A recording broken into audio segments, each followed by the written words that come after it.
మనం జీవిస్తున్నట్టు ఎలా తెలుస్తుంది?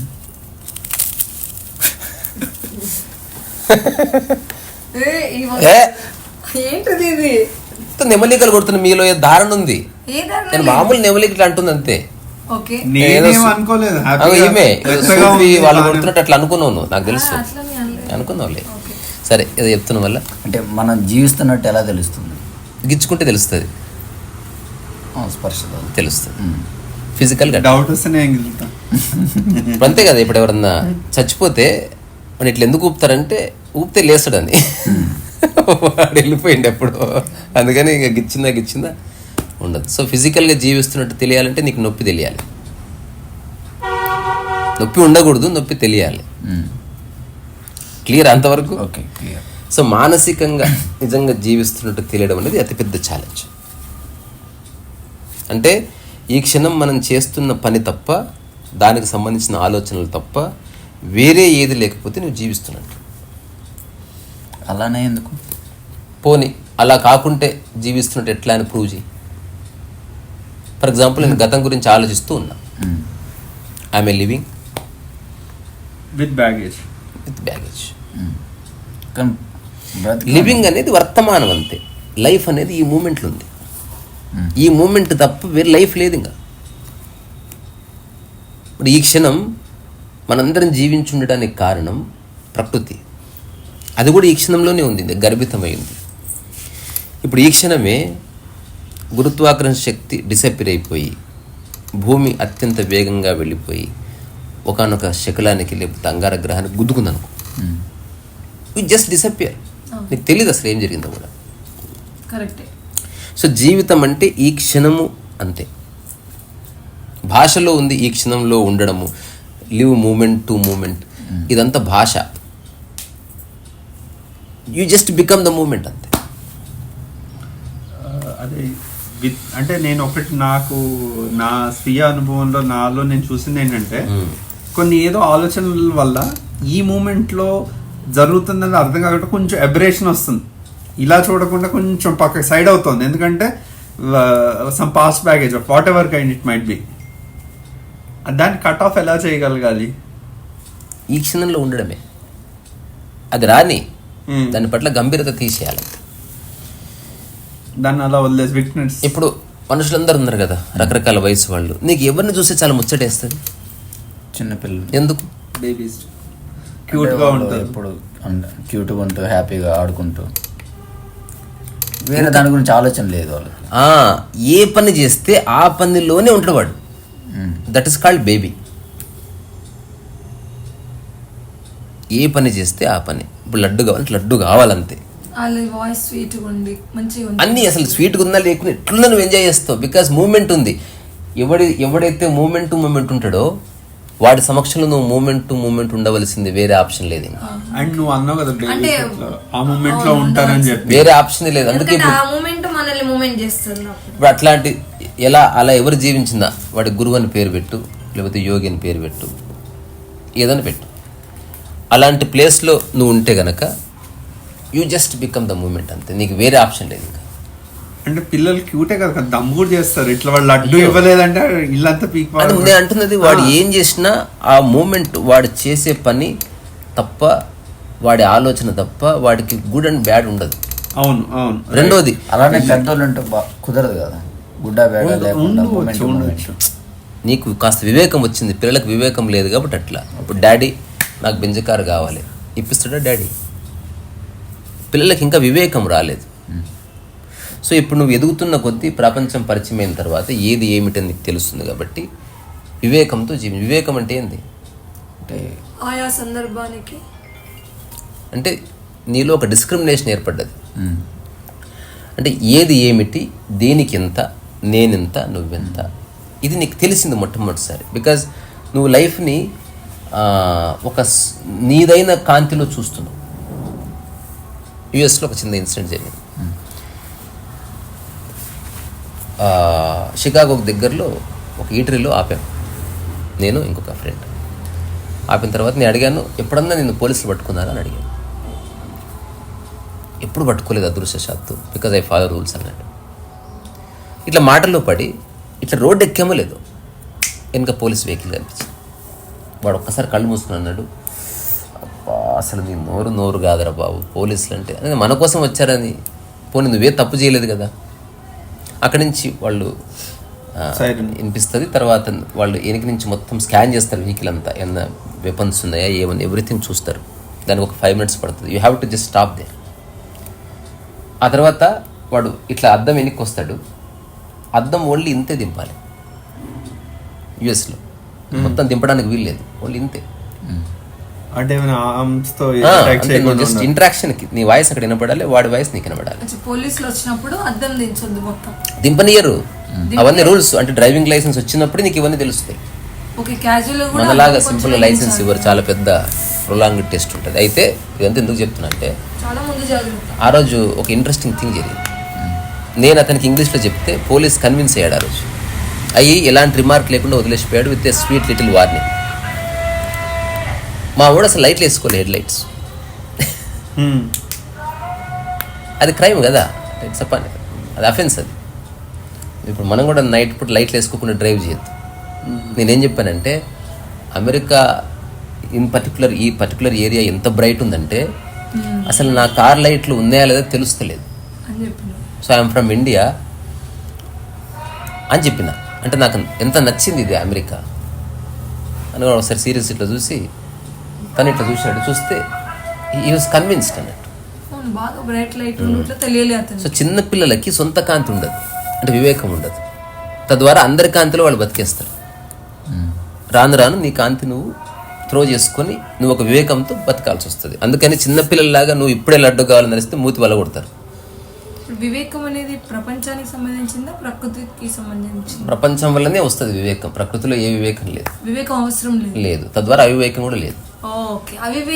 వివేకం రెండు ప్రపంచం వల్లనే వస్తాయి ఇవన్నీ. అంటే డిస్క్రిమినేషన్ ఉన్న చోటనే వివేకం అనేది అవసరం. డిస్క్రిమినేషనే లేకపోతే వివేకం ఎందుకు? ఇప్పుడు ఒక దగ్గర ఎగ్జాంపుల్, ఇప్పుడు డిస్క్రిమినేషన్ అంటే అర్థమైంది నీకు? డిస్క్రిమినేషన్ అంటే తారతమ్యాలు లేకపోతే వివేకంతో పనే లేదు. అంటే ఇప్పుడు తారతమ్యాలు తేడాలు చూపించేది మనుషుల మైండ్, మనుషులు. కాబట్టి ఎక్కడైనా నువ్వు చెప్పినట్టు స్థితప్రజ్ఞత, సమత్వం ఉన్న మనుషులే ఒక 100 మంది ఉన్నారు అనుకుందాం ఒక ఊర్లో, అక్కడ వివేకం అవసరం ఉంటుందా? అవసరం లేదు. ఎప్పుడు జరగదు అట్లా. ఇప్పుడు అంతెందుకు నువ్వు జెన్ మాస్టర్ల ఆశ్రమాలు అలాంటి అంటూ అక్కడ నీ పనేదో నీకు తెలిస్తే నువ్వు ప్రత్యేకంగా ఎనాక్ట్ చేయాల్సిన అవసరం లేదు. నీకు తెలిసిపోయింది, నువ్వు జస్ట్ లివ్ లైక్ దట్. ఇప్పుడు చిన్న ఎగ్జాంపుల్, ఇప్పుడు ఇంట్లో ఉన్నది మొత్తం నీ బట్టలే అనుకో, ఉన్నవన్నీ సేమ్ కాస్ట్, అన్ని అందంగానే ఉన్నాయి అనుకో, అక్కడ వివేకంతో పని లేదు. ఇంకా ఎంచుకునే అవసరమే లేదు.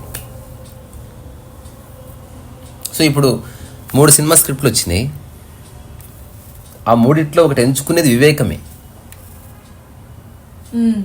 ఆ వివేకంలో అన్ని క్యాల్కులేట్ అవుతాయి.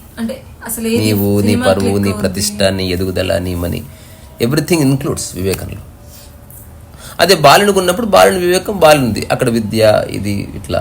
కొంచెం యువకుడు అయిన తర్వాత అమ్మాయి ఎవరు, ఏ కాలేజ్ చదువుకోవాలి, అక్కడ వివేకం పనిచేస్తుంది. ముసలిగిన తర్వాత ఏ బ్యాంకులో పెన్షన్ తీసుకుంటే బాగుంటుంది, ఏ కట్టె కొనుక్కుంటే బాగుంటుంది, ఈ వివేకం పనిచేస్తుంది. వివేకం అనేది ఒక లైట్, అది ఎప్పుడు నువ్వు యాక్టివేట్ చేసి పెట్టుకోవాలి. వివేకం మూసుకుపోయింది అనుకో, నువ్వు మోసపోయే అవకాశం ఉంది. ఒక అమ్మాయికైనా ఒక అబ్బాయికైనా ఒకటే ఎటే టైంలో అంటే ఎక్కువ ఆప్షన్స్ వస్తాయి. అంటే ప్రపోజల్స్ లేదా పెళ్లి సంబంధాలు ఇష్టపడమో జరిగినప్పుడు వివేకం ఉన్న వ్యక్తి కరెక్ట్ చాయిస్ని అబ్జర్వ్ చేసి ఎంచుకున్నారని అనుకోవచ్చా? చూసినప్పుడు నువ్వు తీసుకోవచ్చు. వస్తువుల పరంగా వివేకం సూపర్, కానీ మనుషుల పరంగా ఉపయోగపడదు. మనుషుల పరంగా కూడా వాళ్ళ తెలియదు. మనిషి నమ్మొచ్చు, కానీ మనిషి యొక్క మనసును మనం నమ్మలేము. ఏ మనిషి అన్నా ఎప్పుడన్నా మారచ్చు. ఓన్లీ ఎన్లైటెండ్ పర్సనే మారడు ఎప్పుడు. ఎందుకంటే అతనికి ఎవరి మీద ఒపీనియన్ లేదు కాబట్టి అతను ఎప్పుడు ఒకేలా ఉంటాడు. ఒపీనియన్ క్యారీ చేసి ఏ మనిషి అయినా ఏదో ఒక రోజు తను కోపడవచ్చు, వదిలేయచ్చు, పట్టుకోవచ్చు, ఇంకా గట్టి పట్టుకోవచ్చు, నీ మీద కేసు చేయొచ్చు, ఏమన్నా చేయొచ్చు. మనిషితో పాటే కదా మనసు. ఎన్లైటెండ్ మ్యాన్కి అభిప్రాయం లేదు నీవంటే. నేను చెప్తున్నా, నా సైడ్ నుంచి నీ స్నేహం ఎప్పటికి పోదు. ఎందుకు పోదంటే నేను నీ మీద ఒపీనియన్ క్రియేట్ చేసుకోవట్లేదు అసలు. ఇంక్లూడింగ్ మైథిలి, నేను మా ఇంట్లో డిక్లేర్ చేసిన, మైథిలితో జీవితకాలం ఎట్లా చెప్తావు అన్నారు. మైథిలి తన చేష్టలు దాన్ని ఆధారం చేసుకుని తనతో ఉండటం లేదు నేను. అలా ఉంటే ఖచ్చితంగా ఏదో రోజు గొడవ అవుతుంది. ప్రవర్తన ఆధారం చేసుకుని నేను ఒకరితో ఉంటే ప్రవర్తన బాగలేకపోతే విడిపోతాం. నేను ఎవరితోనూ ప్రవర్తన ఆధారం చేసుకుని ఉండటం లేదు. మరి ఏం చూసి ఊరికే ఉంటున్నా, కొందరి ప్రజెన్స్ నాకు నచ్చుతుంది అంతే. కానీ ఎదుటి వాళ్ళ ప్రెజెన్స్ అనేది అలా కొంత టైం ప్రవర్తన చూసిన తర్వాతనే కదా మనకు అర్థమవుతుంది. వాళ్ళు ఎలా ఉన్నా ఓకే. నా ఉద్దేశం ఏంటంటే ఎలా ఉన్నా ఓకే, వాళ్ళ జీవితం వాళ్ళు నా సమక్షంలో అట్లా జీవించవచ్చు. సమస్య అంతా ఎక్కడ వస్తుంది? ఎదుటి వ్యక్తిని మార్చాలన్నప్పుడు వస్తుంది. ఎలా ఉన్నా తీసుకోకపోవచ్చేమో. మీకు విషయం అర్థం కాలేదు, నేను ఒకటి అడుగుతాను. మళ్ళీ చెప్తా. ఇప్పుడు నువ్వు అన్నావు కదా యూ లైక్ హర్ ప్రెజెన్స్ అని చెప్పావు కదా. I like everybody's presence. కాకపోతే to spend time with somebody, దానికి కంపానియన్షిప్ ఒకటి ఉంటుంది. అంటే కంపాటబిలిటీ ఆస్పెక్ట్లో నేను ఈ వివాహం అనే దాన్ని ఎంటర్టైన్ చేస్తున్నాను. ఓకే. ఇప్పుడు మామూలుగా not enlightened being normal people day to day సిచ్యువేషన్స్లో some powerful situation something you can sense the presence of the place, you can sense the presence of the person అంటారు. అది ఎంత correct or is it are they accurately understanding it? What do నాకు నువ్వు exact చెప్పింది నాకు అర్థం కాలేదు. అంటే ఇప్పుడు నువ్వు మామూలు చెప్పావు నీ వర్జన్ కంపాటబుల్గా ఉంది ఆమె ప్రెజెన్స్ ఎవరైంది. ఇప్పుడు నేను వర్క్ చేస్తున్నాను కంపెనీలో, కొన్ని టఫ్ డెడ్ లైన్ అని ఫుల్ హీటెడ్ సిచ్యువేషన్. అప్పుడు నా మేనేజర్ బిహేవియర్ చూశాను, చాలా బాగా ఎంత బాగా హ్యాండిల్ చేశాడు. అలాంటి నేను సమ్ సిచ్యువేషన్లో I felt his presence, how he is అనేది. అలాంటి అది నేను కరెక్ట్ అండర్స్టాండ్ చేసుకుంటాను. అది ప్రెజెన్స్ అనడానికి లేదు. అదే అడుగుతున్నాను. సో ప్రెజెన్స్ అనేది యాక్ట్కి బియాండ్. అది అంటే వాట్సాప్ నువ్వు అసలు ప్రజెన్స్ అనే పదాన్ని యాక్ట్కి జోడించడానికి వీల్లేదు. బిహేవియర్ కాదు presence. Okay. Presence is your quality itself. Is it tangibly understandable? అందరికీ గురించి చెప్పలేము మనం. Depends on sensitivity of the person. Depends upon how sensible you are, అంటే how sensitively you looked into your life. అక్కడి నుంచి నీకు వచ్చిన ఒక అవగాహన, ఆ చర్మస్థాయిలో కొన్ని నిర్ణయాలు జరుగుతాయి. Okay, let us say there is ఒక వ్యక్తి ఉన్నాడు, అంత సెన్సిటివ్ కాదు, మామూలు లేమన్ ఎక్కడైనా ఎనీబడి లాగా ఉన్నాడు, కానీ కొన్ని సిచ్యువేషన్స్లో వాడు ప్రెజెన్స్ని వాడు టేస్ట్ చేయలేదు. అది ప్రెజెన్స్ కాదు, అది ప్రెజెన్స్ కాదు అంటున్నది. ఓకే, అది ఒక టాక్టిక్ అయి ఉండొచ్చు, లేకపోతే ఒక ఇంటలెక్చువల్గా డీల్ చేసే విధానం అయి ఉండొచ్చు, రకరకాలుగా. ప్రజెన్స్ అనేది ఏంటో తెలుసా? ఒకటి ఉంది తెలుగులో దాన్ని సమక్షం, వారి సమక్షం. అంటే ఇట్ హ్యాస్, అతను ఏం మాట్లాడట్లే, అతను ఏ చేస్తా చేయట్లే, అతను ఊరికే తన తిప్పలకు అట్లా ముడ్డి అటుపక్క తిప్పి కూర్చున్నాడు. ప్రజెన్స్కి దిక్కులుండవు. అది యాక్ట్గా సందర్భానికి సంబంధించిన విషయం కాదు ప్రజెన్స్. అదే నేను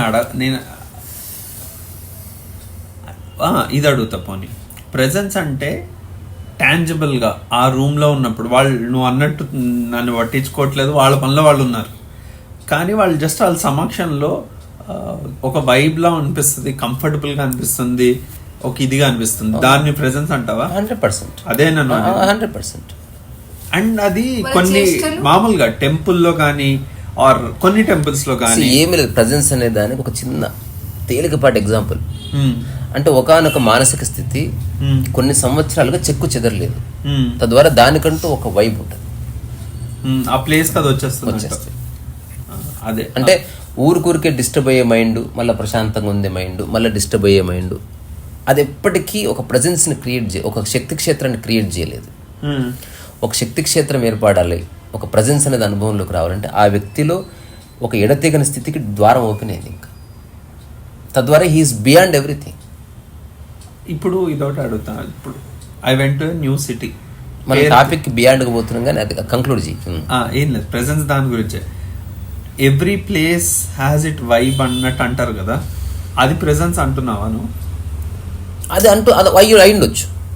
అంటే అది చేస్తే ఫస్టే చెప్పిన నీకు, అది యాక్ట్కి సంబంధించింది. తద్వారా యాక్ట్కి సంబంధం లేకుండా, మాటలకు సంబంధం లేకుండా ఒకటి నువ్వు అనుభూతి చెందితే అది ప్రజెన్స్ వల్లనే అనుభూతి చెందుతావు. అండ్ మొదటిసారి ఎవరైనా కలిసావు నేను ఎవరిని కలిసాను ఫస్ట్ టైంలో ఆ ప్రెజెన్స్ ఫీల్ అవుతాం అని దానికి కారణం ఏంటంటే ఇద్దరు ఫ్రెష్గా ఉన్నారు అక్కడ. అది నా అనుభవం పక్కకు పెట్టి వస్తారు అట్లా. ఓకే, మనం ఏం డిస్కస్ చేస్తున్నాం అసలు? మనం జీవిస్తున్నట్టు అంటే చిన్నపిల్లల ఎగ్జాంపుల్. నిజంగా నువ్వు యోగిగా మారాలి లేదా జీవితంలో నిజంగా అద్భుతమైన పని చేయాలంటే రవీంద్రనాథ్ ఠాగూర్ చెప్పినట్టు బికమ్ ఎ చైల్డ్ అగైన్. దాని అర్థం లేక అనుకుంటూ కూర్చొని కాదు, ఆ మానసిక స్థితిలోకి రా. చైల్డిష్గా మారకు, చైల్డ్గా మారు. పెద్దవాడు అట్లా చేసి చైల్డిష్ అంటున్నారు, చిన్నవాడు చేస్తే చాలా క్యూట్ అంటున్నారు. వాడు తెలియక అట్లా ఉంటున్నాడు, తెలిసి అట్లే ఉండేవాడు యోగి. అంతే, తెలియక వాడు ఉంటున్నాడు. ఇట్లా వస్తే ఇట్లా హాయిగా నిద్రపోయింది అంతే. పెద్ద ఫంక్షన్ జరుగుతుంది, నిద్రపోయింది అంతే. వాడు తెలియక నిద్రపోయిండు ఆ ఫంక్షన్ ఇందాక. యోగి తెలిసి నిద్రపోయిండు ఫంక్షన్ గింక్షన్ జాంతా నేను నిద్రనే ఇంపార్టెంట్. అందుకే చిన్నపిల్లవాడు ఏమేం చేసిండో ఒక యువకుడు కనుక చేస్తే పిచ్చికిపోతుంది సమాజం. వాడిని రెబల్ అంటున్నారు అంతే. జీసస్ క్రైస్ట్ ఎవడో కాదు, పెద్దగా ఉన్న చిన్నపిల్లవాడు. ఓషో కూడా పెద్దగా కనిపిస్తున్న చిన్నపిల్లవాడే. అందరూ ఇంక్లూడింగ్ సద్గురు. అంటే వాళ్ళ చేష్టల్లో ఆ చిన్నపిల్లల సున్నితత్వం ఉంటుంది. నిజానికి అందరూ అట్లే కావాలి, అట్లే కావాలి. కాక పాపం ఒకరో ఇద్దరు అయితే వాళ్ళని స్పెషల్ గా చూసి ఇంకా గురువుని చేసేస్తున్నారు. అంతేనా? అంతే. మనం ఇప్పుడు ఆ వ్యక్తి ఎగిరినా వింతే, దునికినా వింతే, మైక్ పట్టుకున్నా వింతే. ఎందుకంటే వాడు వాడిలో ఉంటున్నాడు, ఆ మూమెంట్ లో ఏది అవసరమో అది చేస్తున్నాడు. వాళ్ళు నడిచి వెళ్ళిపోతే. రెండోది, ఇప్పుడు ఈ మూమెంట్ లో నువ్వు ఉంటున్నావు అనుకో, దాని అర్థం నీకు భవిష్యత్తు గతం లేదని. నీ జీవితంలో నుంచి జీవిత లక్ష్యాలు మొత్తం పోతే తప్ప నీకు ఆ స్థితి రాదు. చూడు, అంత ఆశమాషి కాదు. నువ్వు దాన్ని యాక్ట్ చేయలేవు. అంతే. కానీ జీవిత లక్ష్యాలు ఉండదు, కానీ జీవితంలో కావాల్సిన అవసరాలు, సదుపాయాలు అది వేరే. అవసరాలు మస్తున్నాయి, నాకు నీళ్ళు అవసరం ఇప్పుడు, అది వేరే. జీవిత లక్ష్యం అంటే ఖచ్చితంగా నేను ఇది అవ్వాలి అనుకున్నావు, ఇంక నీళ్ళు చిన్నపిల్లాడు వెళ్ళిపోయాడు అంతే. ఇంకా you have to become rigid. ఇంక వేరే ఆప్షన్ లేదు, ఇంకా సీరియస్నెస్ వచ్చేస్తుంది. ఇప్పుడు నా కెరియర్ని నేనే బొంద పెట్టేసుకున్నా. అక్కర్లేదు సక్సెస్ కాకపోతే. సక్సెస్ ఎవడు ప్రపంచం నిర్ణయిస్తుంది కదా సక్సెస్ అనేది.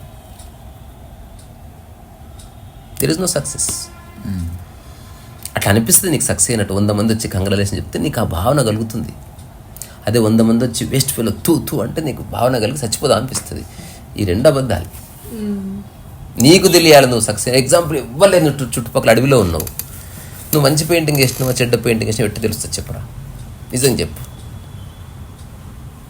వేస్తున్నప్పుడు నీకు తెలుస్తుంది. అది ఎట్లా తెలుస్తుంది? పోలిక లేకుండా హౌ యు డిసైడ్. అంటే ఆ స్ట్రోక్ కానీ ఆ కలర్లు కానీ మామూలుగా నువ్వు ఒక్క నిమిషం చూసిన తర్వాత నేను అంటున్నది అదే. సో ఏ పోలిక లేకుండా నువ్వు అనుభవిస్తే then you have a kids mind. చిన్నపిల్లలు కిడ్స్ కి ఇప్పుడు రాజకీయాలు కానీ మిగిలిన మనుషుల కుటీల తత్వం కానీ కుట్రలు కానీ చిన్నపిల్లలకి ఫస్ట్ ఇంతకుముందే జవాబు ఇచ్చేసి మళ్ళీ చిన్నపిల్లల తత్వం మళ్ళీ వాటిని ఎట్లా అక్కడ వివేకం వస్తుంది కదా. వివేకము కాదబ్బా, మళ్ళా వివేకం ఉంటది ఖచ్చితంగా. అంటే నువ్వు కాస్త ప్రపంచం నీడ పడగానే నీలో వివేకం అవసరం. అంటే అవన్నీ చూడు, గుర్తించుకొని పెద్దగా అవన్నీ ఫోకస్ చేయకుండా నీ పన్ను. నీ సైజు ప్యాంటు నువ్వు సెలెక్ట్ చేసుకోవడం కూడా వివేకం ఉంది. నీ రంగులు సెలెక్ట్ చేసుకోవడం, నీ వివేకం అనేది నిరంతరత, అది కొనసాగుతుంది. ఎక్కడెక్కడ నువ్వు చూస్ చేస్తున్నావో, ఎక్కడెక్కడ ఇలా ప్రవర్తించాలనుకుంటున్నావో, ఎక్కడెక్కడ ఇలా మాట్లాడాలి, అదంతా వివేకం వల్లనే వస్తుంది. ఆ నిరంతరం ఒక గైడ్ నడుస్తుంటుంది మనసులో. అది అందరికీ ఉంటుంది. చదువుకున్నవాడు చదువుకున్నవాడు ఎంతో అంత ఉంటుంది. కంప్లీట్ వివేకం ఉన్నవాడు వివేకానందుడు అవుతున్నాడు. అంటే అన్ని దిక్కుల వివేకం కలిగిన వాడు మళ్ళీ యోగి అవుతున్నాడు. అంటే అతను పని పట్ల వివేకం ఉంది, సమాజం పట్ల వివేకం ఉంది, ఆర్థిక అవసరాల పట్ల వివేకం ఉంది, తను చేయాలనుకున్న పనుల పట్ల వివేకం ఉంది, తన సొంత విషయం అన్నిట్లోనూ వివేకం కలిగింది అన్నట్టు. తద్వారా అన్ని దిక్కుల కాంతి వేసి చూశాడు, నేనేమిటని తెలుసుకున్నాడు. నేను అంటున్నది బికమ్ ఏ చైల్డ్ అగైన్. అంటే చిన్నపిల్లలు అలా ఉండటానికి కారణం గతము భవిష్యత్తు లేకపోవడం, ఇన్హిబిషన్ లేకపోవడం, ఎవరేమనుకుంటారో అన్నది లేకపోవడం, పరువు ప్రతిష్ట గురించి పట్టించుకోకపోవడం, అలాంటివి లేవు. అట్లాగే ఎవరితో పోల్చుకోకపోవడం, ఎవరి మీద ఏ స్థిరాభిప్రాయం లేకపోవడం, తాత్కాలిక అభిప్రాయాలు, తాత్కాలిక లక్ష్యాలు, మళ్ళీ మర్చిపోవడం, మళ్ళీ తాత్కాలిక అభిప్రాయం, మళ్ళీ తాత్కాలిక లక్ష్యం, మళ్ళీ మర్చిపోవడం, నిరంతరం వాష్ అవుట్ అవుతుంటారు మైండ్. అట్లా ఉండటం వల్ల వాళ్ళ జీవితాన్ని సెలబ్రేట్ చేసుకుంటున్నారు. అలా ఎవరైనా ఉండి చూడండి. ఇప్పుడు నేను ఉంటున్నట్లా ఇలా ఉండాలంటే ఒకటే ఒక్క ఫార్ములా ఏంది, నీకు అసలు భవిష్యత్తు ఉండకూడదు, నీకు ఫ్యూచరే లేదు, ఫ్యూచర్ ప్లాన్సే లేవు. ప్లాన్స్ లేవంటే భవిష్యత్తు అంటే ఎంతవరకు అంటే నీకు రేపటి వరకు ఎల్లుండి వరకు తెలిస్తే చాలు, దట్ ఈస్ ఎనఫ్. ఇప్పుడు 4 రోజులు దాటాక రూమ్ రెంట్ కట్టాలి, అవన్నీ ఫిక్స్డ్, అవి ఫ్యూచర్ కాదు. ఫ్యూచర్ అనేది అవంతా ఏమంటారు, ఒక ప్రహసనంలో జరుగుతాయి. మనం ఫ్యూచర్ ప్లాన్ అంటే ఇప్పుడు నేను ప్రపంచాన్ని మార్చాలనుకుంటున్నా, లేకపోతే నేను ఒక మంత్రిని అయితే నేను ఫ్యూచర్ ప్లాన్ అంటే ఇది. నేను 5 ఏళ్ల తర్వాత స్నానం చేస్తాను నేను, ఇది ఫ్యూచర్ ప్లాన్ కాదు. నేను ఎంపీ కావాలి లేదా పిఎం కావాలంటే ఏ ఫ్యూచర్, ఏ థాట్కి నువ్వు సీరియస్నెస్ జోడించి దానికోసం నువ్వు రకరకాల విషయాలు త్యాగం చేసి అటువైపు వెళ్తున్నావు, దానికోసం మళ్ళీ వేరే వాళ్ళని కూడా కలుపుకొని చేసుకొని వెళ్ళాలి. అట్లా నీకు గంభీరత వస్తుందా లేదా? అదేంటి నువ్వు అన్నావు కదా, ఇప్పుడు నీ రూమ్ రెంట్ కట్టుకోవడం అది నువ్వు ఫ్యూచర్ ప్లాన్ అంటే, ఎందుకంటే నువ్వు రోజువారీ నువ్వు మామూలు పెయింటింగ్ చేసుకుని శాండ్ అంటే వేస్తా, అది నువ్వు నార్మల్ పనులు చేసుకుంటే అది వెళ్ళిపోతుంది, లైఫ్ అంతా వెళ్ళిపోతుంది. లైఫ్ అంతా. So that is not what you are counting. ఒకటి రూమ్ రెంట్ కట్టడం వల్ల నీకు ఎప్పుడన్నా నేను అచీవ్ అయినా నాకు ఆత్మతృప్తి కలిగింది అనిపించిందా? ఎవరన్నా చెప్పండి. ప్రెజర్ పోయినట్టు ఉంటుంది. ప్రెజర్ గురించి వదిలే, బాత్రూమ్కి వచ్చిన ప్రెజర్ పోతుంది. నేను చెప్పేది, you have ever felt pride, నేను కట్టాను రెంట్ ఈరోజు అని ఎప్పుడన్నా అన్నావా? బా సైకిల్లో గాలి కొట్టించాను ఈరోజు, ఎస్ కొట్టాను గాలి అని అనిపిస్తుందా? ఒక్కసారి అనిపిస్తుందా? అట్లా అనిపించే ఫ్యూచర్ ప్లాన్స్. గాలి పంపు ఎక్కడ దొరికినప్పుడు, నువ్వు ఊదినప్పుడు. ఫ్యూచర్ ప్లాన్స్ అంటే అన్ని అన్నట్లు. ఇప్పుడు నేను చెప్పిన ఎగ్జాంపుల్ నాకు లేవు, నా జీవితాన్ని బొందబెట్టేసిన ఫ్యూచర్ లేదు, ఫ్యూచర్ ప్లాన్ లేదు, ఎప్పటిదప్పుడు ఫ్యూచర్ కాదు. సరదా ఇప్పుడు నేను ఇచ్చిన ఎగ్జాంపుల్లో మొత్తం ఉంది, మళ్ళీ చెప్తా. నువ్వు ఇంటి రెంట్ కడితే నీకు ఎప్పుడైనా ప్రైడ్ వస్తుందా? గర్వం ఫీల్, అది వేరబ్బా, అది మోషన్కి పోయి ముడ్డి కడుక్కున్నా అట్లా అనిపిస్తుంది. ఇంటి రెంట్ ఇప్పుడు నువ్వు ఫోన్ రీఛార్జ్ చేస్తావు, నీకు ఎప్పుడన్నా అనిపించిందా I'm so damn great, wow అసలు అది అనిపించదు. కానీ ఇప్పుడు ఎగ్జాంపుల్ గా చెప్తున్నా, నువ్వు ఇప్పుడు అదేంటి రేపు August 15th అయిపోయిందా, సరే నెక్స్ట్ రిపబ్లిక్ డే కి రెడ్ ఫోర్ట్ లో శాండ్ ఆర్ట్ పర్ఫార్మెన్స్, అది ఫ్యూచర్ ప్లాన్. అదే అంటున్నా, అది నాకు అర్థం. అంటే ఫ్యూచర్ ప్లాన్ అనేది దేన్ని అనాలి అంటే దానికి డెఫినేషన్ ఇస్తున్నా నేను. ఆ డెఫినేషన్ ఆధారం చేసుకుని నాకు ఫ్యూచర్ ప్లాన్స్ లేవు. నాకు ఫ్యూచర్ ఉంది, ప్లాన్స్ ఉన్నాయి, బొచ్చడు ఉన్నాయి, సరదా ప్లాన్స్ అనంతంగా ఉన్నాయి నాకు. ఎందుకు లేవు? బరాబర్ ఉన్నాయి. జబర్దస్త్ సినిమా చేద్దాం, కానీ సక్సెస్ ఫెయిల్యూర్కి బియాండ్గా మనం ఎన్నిసార్లు అనుకున్నాం ఈ మాట. నేను 100% ఆటలాగా నేను నేనేం చెప్పిన, యూట్యూబ్ మూవీ ప్రొడక్షన్ నెక్స్ట్ నువ్వే దాన్ని ఇన్ఛార్జ్ అని చెప్పిన. అసలు ప్రొడక్షన్ లేదు, ఏమి లేదు, అలాంటి వాడు ఇన్ఛార్జ్ అయిపోయిండు. ఇంకోటి జోక్గా చెప్పలే అని నేను చెప్పిన అనుకున్నా. Because non serious I'm. నిజంగా నేను సీరియస్గా ఉంటే మీకు చెప్తానా, I want a right person, I'm searching for everybody is a right person, just వాడికి ఆపర్చునిటీ. జాలికి.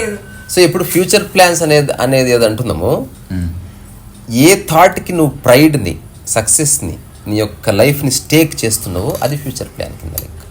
ప్రతిదీ ఫ్యూచర్ ప్లాన్ కిందకి రా. కానీ ఈ పోటీ ప్రపంచంలో పరిగెత్తుకుపోయి అలసిపోయే అది లేకుండా నువ్వేదైనా కొత్త పద్ధతి తరహా ఇన్కమ్ సోర్స్ ను, జాబ్ ను కొత్త తరహా సృష్టించి అసలు అవసరం లేదు. నువ్వు బేసిక్ గా బతకడం నేర్చుకో.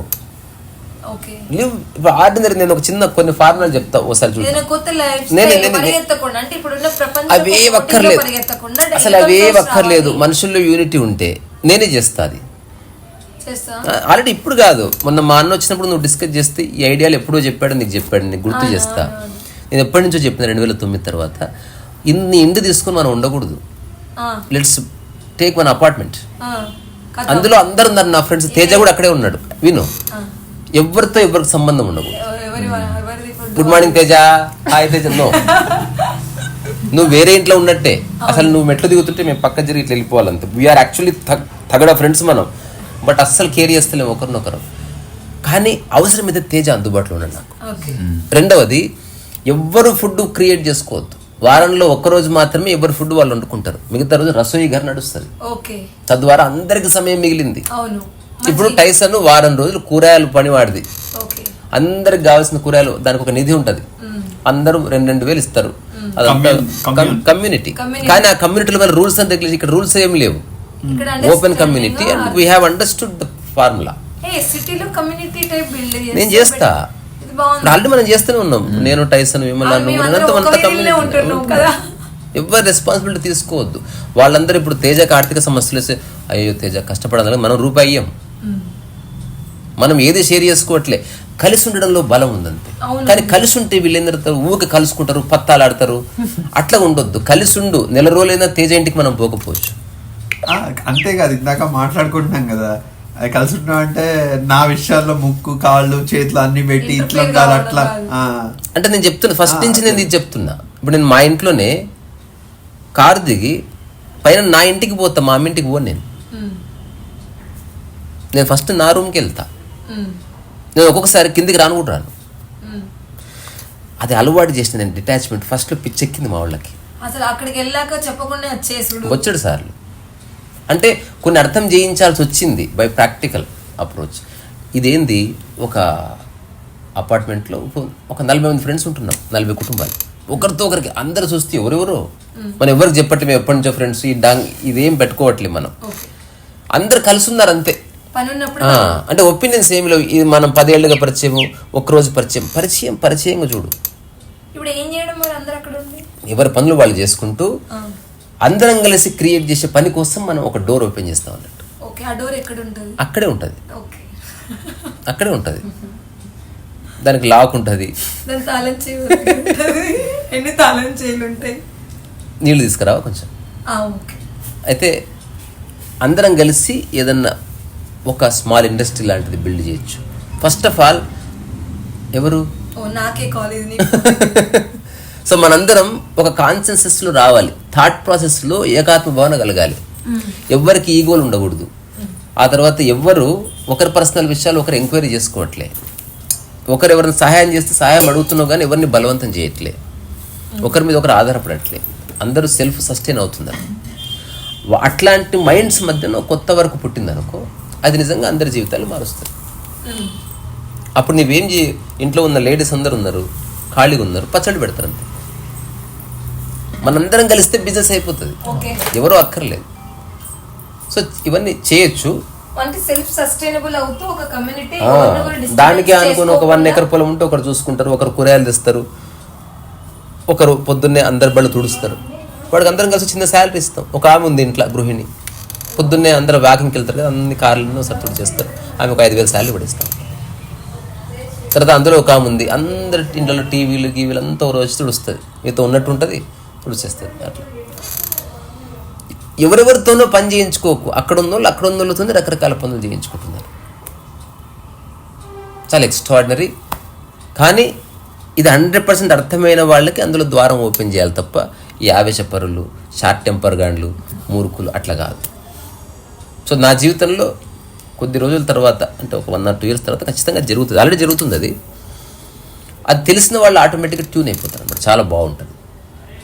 నీకు అప్పుడు సెక్యూరిటీ ప్రాబ్లం ఉండదు అసలు, అంతా నీది నీకున్నట్టు ఉంటుంది. But you are surrounded by those people,